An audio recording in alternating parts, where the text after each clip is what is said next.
বঙ্গবন্ধুর বাড়ি ভাঙা হলো। বঙ্গবন্ধুর বাড়ি শেখ হাসিনার বাপ নাকিছে এই অর্বাচীন ছাত্ররা জানে না? মুক্তিযুদ্ধের সঙ্গে কোনো সম্পর্ক নাই এইরকম একটা লোক আজকে দেশ শাসন করতেছে। বাংলাদেশের ইতিহাস যদি লিখতে হয় বঙ্গবন্ধুকে বাদ দিয়ে লিখতে পারবে?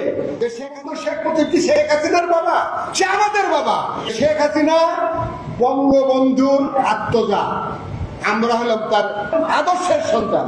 আজকে বঙ্গবন্ধুকে এত অপমান করতেছে, আমরা চুপ করে আছি কেন? 24 সাল নাকি দ্বিতীয় মুক্তিযুদ্ধ। এই শহরের বাচ্চারা যে এই কথাটা বলে তখন আমাদের আত্মহত্যা করা উচিত।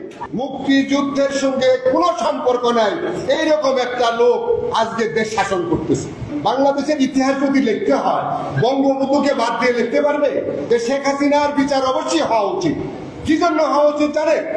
আমার মুক্তিযুদ্ধের বাংলাদেশকে জামাত ইসলামের হাতে তুলে দিয়ে উনি চলে গেছেন।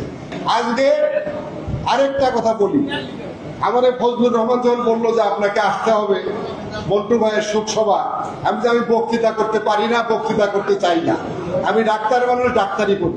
কিন্তু এই ব্যাপারে যদি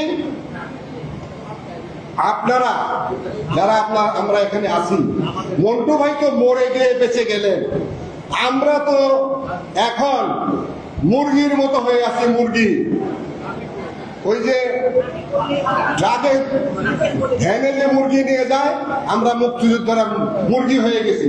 নতুবা কি করে এই বাংলাদেশে মুক্তিযুদ্ধের সঙ্গে কোনো সম্পর্ক নাই এইরকম একটা লোক আজকে দেশ শাসন করতেছে, এবং আমাদের বিরুদ্ধে যত কথা হচ্ছে সেই কথাগুলা উনি নীরবে সম্মতি দিয়ে যাচ্ছে।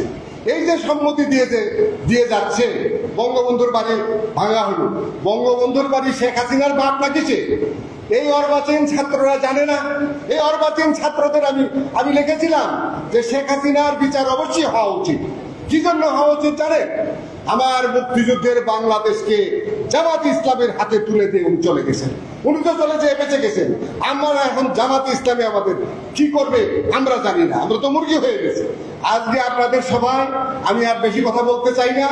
আমি ফজলুর রহমানকে বলেছিলাম বক্তৃতা করে কোনো লাভ হবে না, বক্তৃতা করবো চা পান